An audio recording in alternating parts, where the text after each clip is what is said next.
Hello everybody, today we're here in Microsoft Flight Simulator 2020 in Aerosoft's CRJ700. We have a 161 nautical mile flight from Foxtrot Lima Lima, Fort Lauderdale Hollywood to Yankee November November, Lynden Pindling International.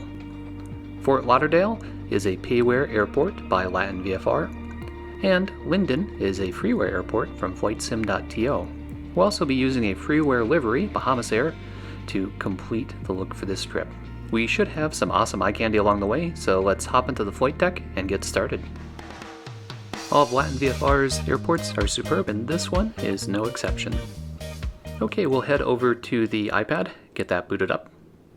Go up to the overhead, make sure the switches are in the default position. Down to the parking brake, we'll make sure that's set. Back up, turn on the battery. Now we'll bring up our electrical page on the DC page. Look at the ECAM, make sure that we have a minimum voltage to start the APU. That looks good. So we are going to get this back to status page and do our fire test. Press the button, make sure the fire system alert comes up there. It does. Now we can press fuel start for APU. Look for the APU in byte, that's the self-diagnostic check. And we can hit APU start.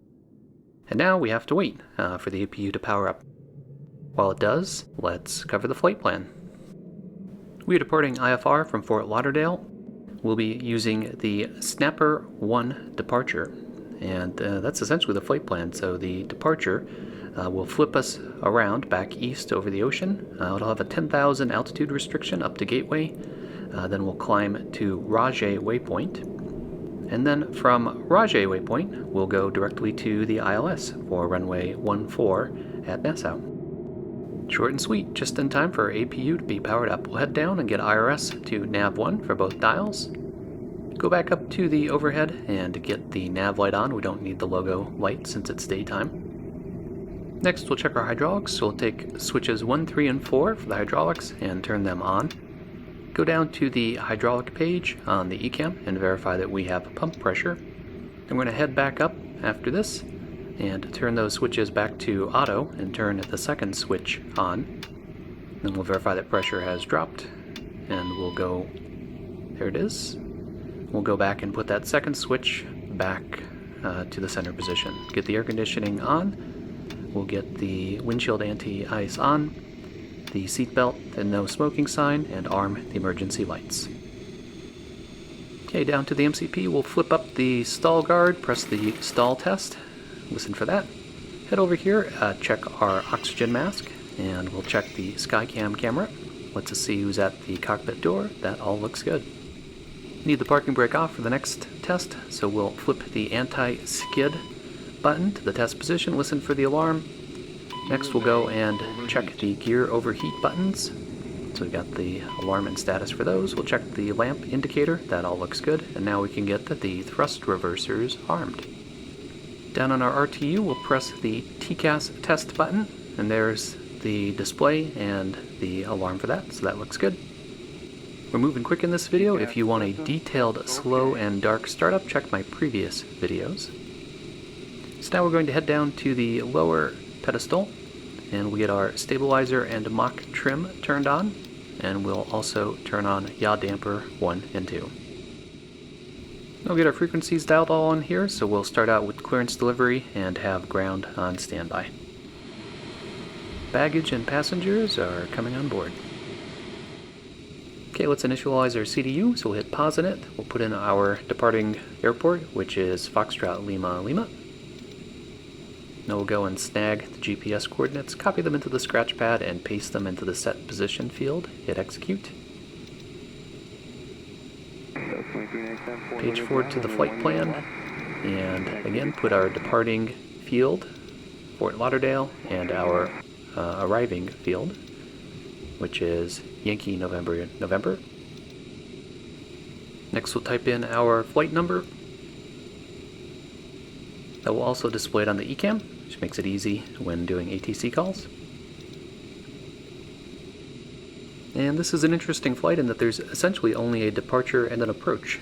There's no midpoint to it. So we're going to go to the departures page. We'll select our runway, we're doing the Snapper 1 departure with the Rajay transition. So I'll enter those. And then Rajay is going to go direct to the initial approach fix for the ILS runway 14 approach to Nassau. So we're going to skip the en route portion and go directly to the approach page for Nassau. Find ILS runway 14. Now we're going to select the initial approach fix. Hit execute, that all looks good, and we're going to go to the legs page. Next page through it, looking for discontinuities. When we find them, we'll copy paste over them with the next item in the flight plan. There's one. We'll check all the altitudes, make sure this all makes sense. Next, with the MFD menu, turn off airports, turn on VNAV. Those are just two preferences of mine. And then go to the Perfinite page. At Perfinite, we're going to put our flight level for cruising. So we're going to do flight level 230 for this flight. And then you can manually type in all the weights, but it's easiest just to use the iPad and go to the performance page, copy over everything on that directly to the MCU. The SID has us flying a heading on departure, so we'll dial that heading in now so that that's all prepped. Cabin is secure, all passengers are aboard. Doors are secure on the doors page. We'll go back to the status page, and we're about ready for pushback. So we'll go to the overhead panel, boost pump left and right. We'll turn on the beacon and the second hydraulic pump. This is ground. Stand by. Okay, sir. The bypass pin is installed. All doors and hatches closed and all ground equipment is removed. Standing by for pushback. We are cleared for start and push. Okay, cleared for push start. Parking brakes are released. Commencing pushback. You can start the engines in sequence. It will start in the sequence. This amazingly is freeware. This is toolbar pushback, which is fantastic. So we've got the chronometer started. We'll go up here and start engine 2. And we're going to watch for 20%. Once it gets there, we'll bring the engine from cutoff to idle. Let's get our display set up while we're waiting.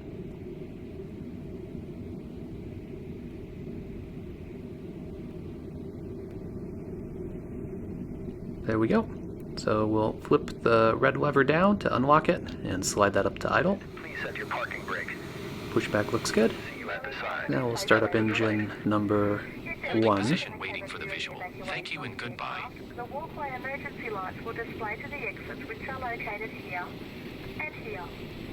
In case of an extreme emergency landing, you will be instructed to get into the brace position, which is executed by placing your head between your knees with your hands over your head.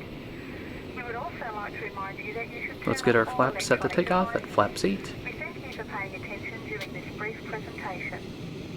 We'll arm the nose wheel steering. And we'll go up to the overhead and get the recog light, which is the taxi light, to on. So my first officer Floyd just looked over at me and grimaced because the two of us had set up the departure runway as 28 left, even though we were on the north side of the airport and there was no chance they were going to send us there because our brains fell out. So we're going to hop back into the CDU and change our departure runway to 28 right, which fortunately is very easy. Alright, we're clear on our left, clear ahead, clear on our right. We are good to go. Release the parking brake. And we'll ease into it.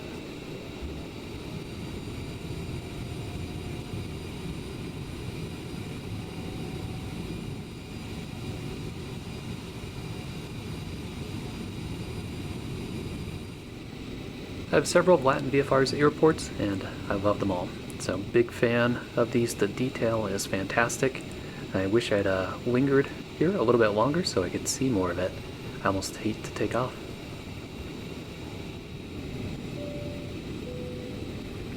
Gentlemen, the captain has advised that we are now clear for takeoff.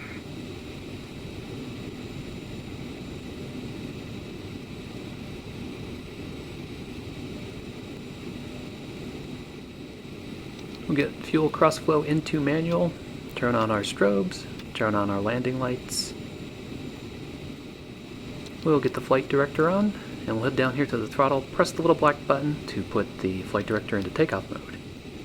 Cleared for departure, runway 28 right, Bahama Air 3556.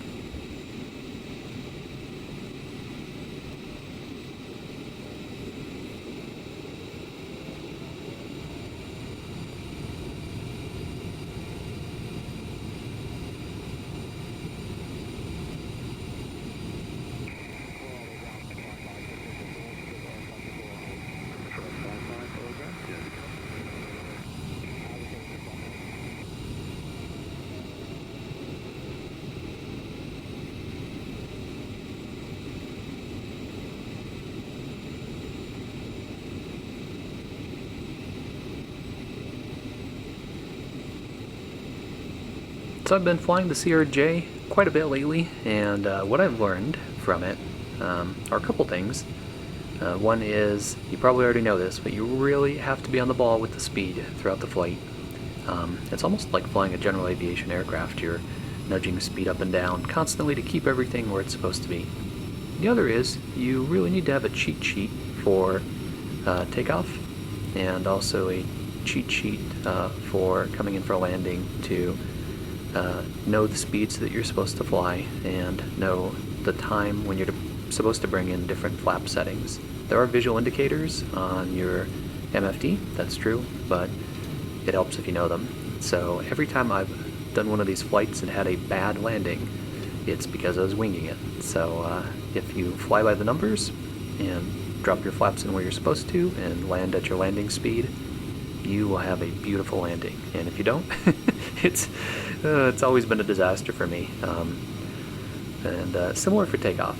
It's more forgiving on takeoff, but if you know when flaps are supposed to come in the order of events, it's going to go a lot more smoothly. I did this video just before Game of the Year Edition came out. I think I've read that the update caused mouse issues with the cockpit of the CRJ, so hopefully that'll get fixed soon. This was before the update, so I didn't have those issues. Today's flight is more about the destination and having a virtual beach trip, which, oh boy, I could use a real one.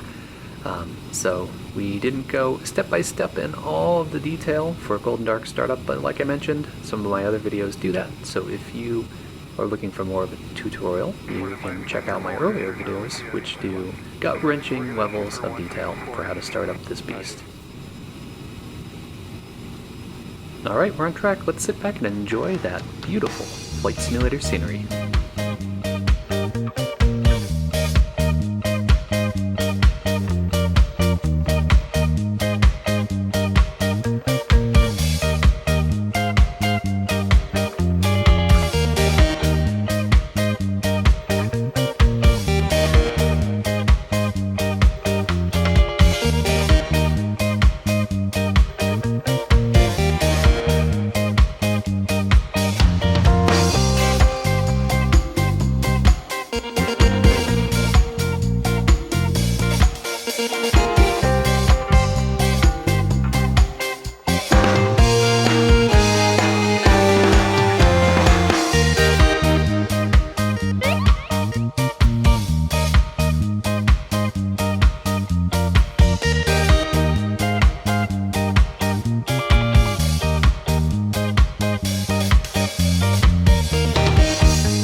That was awesome. I loved seeing those crystal waters and sandy beaches as we're coming in on our approach. And how about this airport? This is freeware.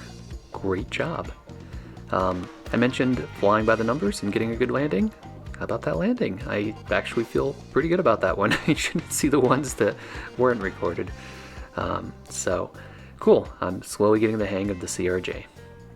So if you enjoy content like this, be sure to leave me a comment, click that like button, and don't forget to subscribe.